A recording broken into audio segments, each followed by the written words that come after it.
Hello everyone.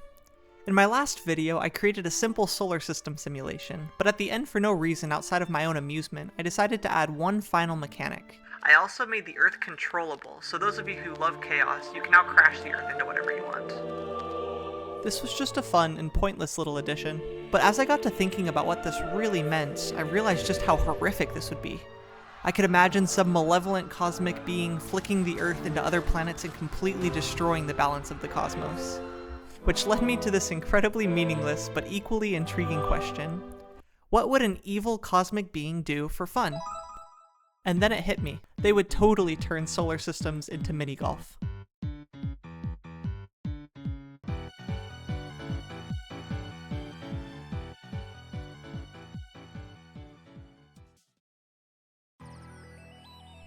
Okay, so here's the idea. We use a moon as a golf ball and a black hole as the goal. When you hit it, it can get caught in planets nearby, can warp through wormholes, and can crash into asteroids. I would imagine there'd be some sort of really interesting mechanics when mixing these together, and that's when Interstellar Minigolf was born. And before I see comments about it, let me address the elephant in the room. If they're playing minigolf with moons and planets, that's not really mini, is it? And that, my friends, is why we have the quotation marks. So like I mentioned, I needed to create a ball that could be hit at various speeds, planets with gravity fields that would suck in the ball, wormholes that could warp the ball, asteroids that would crash into the ball and slow them down, and finally the black hole that would suck in the ball when it got close enough. After a few hours of coding, here's what our little prototype looks like.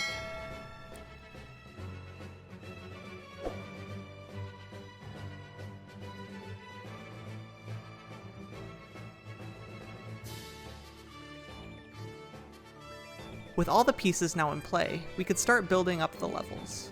Most of the sprites I'm using for the cosmic bodies and backgrounds come from a pixel planet generator and pixel space background generator created by Deepfold. His itch.io page is linked below. I started by getting the background and walls set up for the first hole, and after I got all of that functioning, I moved to messing around with how the ball interacts with all the different bodies.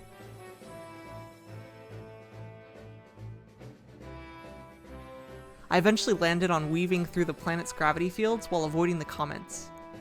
And that's when I realized that occasionally you'd get stuck in gravity in such a way that you are actually now in a stable orbit.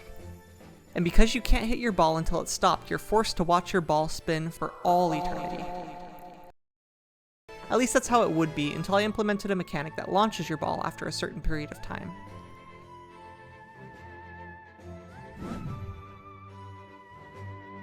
And now you get fun mechanics where your ball can constantly get launched from planet to planet, and even though the mechanics are deterministic, it totally feels like the ball would launch from any direction at any time, which is incredibly fun.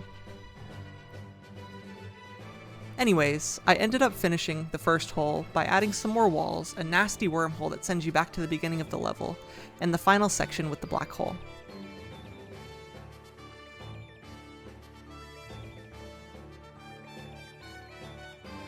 In playing through it, I realized it was sometimes hard to see where you would even want to hit the ball, so I implemented camera movement to get a full view of the level.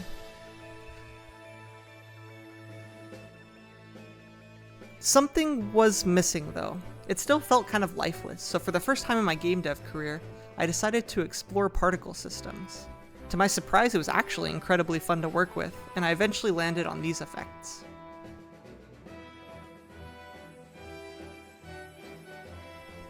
I also redesigned the walls to make it feel more cosmic, and implemented a scorecard that showed how many shots it took for you to finish the hole. Seeing how well it all worked gave me a ton of confidence to finish the rest of the game. So with that, here's me implementing the main menu and creating the last two holes. Hole 2 might be one of the most diabolical things I've ever made, and I love it. The planets throwing you back and forth as you just miss the goal gives such a strong feeling of frustration, but when you finally get the ball to fall in the hole, you feel so much relief. And hole 3 is just an extended version of the first hole with very similar mechanics, and a secret passage which is probably significantly slower than just going the normal route. Finally, the last thing that's missing is adding some sound effects and music. I was going for a sci-fi adventure-y tone, which I think really adds to the whole experience. Also, I just really love the bouncing sound.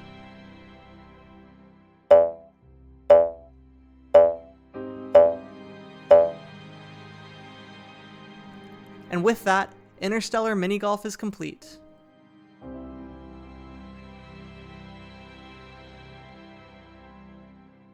I've gone ahead and uploaded it to itch.io for all of you to be able to play as well. It works on both desktop and mobile, so if you want to play it, go ahead and give it a try. Comment below what score you ended up getting, and the first person to beat my score of 15 shots will get their comment pinned. Thank you all for watching. If you've made it this far, consider subscribing. I have some more fun ideas like this that I'm working on and can't wait to show you. Also, the support for my last video is pretty overwhelming to me. I can't believe it reached like 600 views in a week. To most people, that number of views seems pretty insignificant, but to me, I'm just amazed that people even want to watch this in the first place. If you have any suggestions or ideas, I'm always down to hear them, and I hope you all have a fantastic rest of your day.